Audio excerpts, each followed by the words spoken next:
देव नाम का व्यक्ति की शादी अरेंज मैरिज के तौर पर शालिनी से हुई थी। दोनों की शादी अरेंज मैरिज होने के कारण वो दोनों एक दूसरे को पहले से नहीं जानते थे। शादी के बाद दोनों एक दूसरे को जानने पहचानने का काम चालू हुआ। कुछ ही दिनों में दोनों एक दूसरे को अच्छी तरह से जल्दी पहचानने लगे थे। जब दोनों में अच्छी तरह से पहचान हुई, दोनों एक दूसरे को समझने लगे थे, तो देव को लग रहा था उसे एक बेहतर पत्नी मिल गई है, क्योंकि उसे पूरी तरह से समझने के बाद उसे समझ में आ गया था कि लव मैरिज करना कोई ज़रूरी नहीं है। अरेंज मैरिज में भी अच्छी पत्नी मिल जाती है। दोनों की नई नई शादी हुई थी, इसी कारण से दोनों एक दूसरे को अच्छी तरह से समझ देते थे। उसके बाद दोनों एक दूसरे के काम में हाथ बटाया करते थे। पति पत्नी दोनों में खूब ज़्यादा प्यार होने लगा था। अब उसकी पत्नी भी देव को समझ गई थी और उसे किसी भी प्रकार का कोई काम या किसी प्रकार की कोई सामान ज़रूरत पड़ने से पहले ही उसकी पत्नी उसके सामने हाजिर कर दिया करती थी। एक दिन देव अपने दोस्त सूरज को अपने घर दावत पर बुलाया था। देव और शालिनी के प्यार देखकर सूरज बोल उठा, तुमने तो अरेंज मैरिज की है, लेकिन तुम्हारी पत्नी बहुत अच्छी है, तुम्हारा बहुत ज़्यादा ख्याल रखती है और तुम दोनों भी अच्छी तरह से अपना काम कर रहे हो।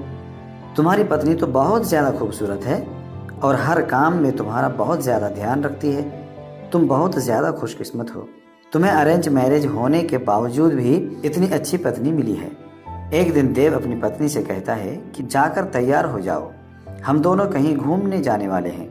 हम लोगों को शादी किए इतना दिन हो गया है और बहुत सारे काम होने के कारण हमें टाइम भी नहीं मिला है घूमने के लिए। चलो आज हम लोग घूमने के लिए कहीं चलते हैं। इतना सुनकर उसकी पत्नी शालिनी कहती है कि आपने बिल्कुल अच्छा कहा, बहुत दिनों से हम लोग कहीं घूमने नहीं गए। अच्छा हुआ आज आपने बोल दिया, हम लोगों का मन नहीं लग रहा था। चलो कहीं घूम कर आते हैं। दोनों एक कार में बैठकर घूमने के लिए निकल पड़ता है। रास्ते में जब हाईवे पर गाड़ी जाती है तो उसे एक बड़ी गाड़ी में टक्कर होने के कारण दोनों दुर्घटनाग्रस्त हो जाते हैं। देव को हॉस्पिटल में भर्ती कराया जाता है। जैसे ही होश में आता है वह अपनी पत्नी को ढूंढने लगता है। तभी वह अपनी पत्नी को ढूंढते ढूंढते दूसरे कमरे में चला जाता है, जहां वह देखता है कि उसके सर अथवा पैर में बहुत ज़्यादा चोट आई है। देव घबरा कर डॉक्टर से पूछता है कि मेरी पत्नी की तबीयत ठीक तो है, क्या वह सही हो जाएगी ना? तभी डॉक्टर कहता है कि तुम्हारी पत्नी की पैर की नसों में ज़्यादा खून निकलने के कारण पैर को काटना पड़ा है, वह नहीं चल सकती है। इतना सुनते ही शालिनी की आंखों में आंसू आ जाता है और कहता है कि मैं तो आपके ऊपर अब बोझ बन गई हूँ। उसके बाद देव कहता है, ऐसी कोई बात नहीं है, इतने दिनों से तुमने मेरा ख्याल रखा था, अब मेरा फर्ज बनता है कि मैं भी तुम्हारा ख्याल रखूं। अब दोनों साथ मिलकर अपने घर की तरफ रवाना हुए। घर जाकर दोनों एक दूसरे के बिना ना रहने की कसम खाई थी। फिर उसके बाद फिर वह अपनी जॉब को छोड़कर घर से ही वर्क टू होम मतलब के वर्क फ्रॉम होम किया करता था। साथ ही घर रहकर अपनी पत्नी की मदद तथा उसके देख रेख में उसकी मदद किया करता था। इसी तरह एक दिन फिर सूरज देव का दोस्त उसके घर आता है और कहता है कि तुम तो अब घर के काम करने लगे हो, तुम एक अच्छा बिजनेसमैन हो, तुम अपनी जिंदगी क्यों बर्बाद कर रहे हो एक लड़की के कारण? तुम अपनी दूसरी शादी कर लो, चाहे तो इसे भी अपने पास ही रखो, लेकिन तुम कंपनी में चलो, काम करो। इसके बाद देव कहता है कि मेरी पत्नी से बढ़कर मेरी जिंदगी में कुछ भी नहीं है। मैं उसकी देखभाल हमेशा करूंगा और करता ही रहूंगा, क्योंकि हमेशा से ये मुझसे प्रेम करती थी और हमेशा से ही हम लोग पति पत्नी आपस में प्रेम करते रहेंगे।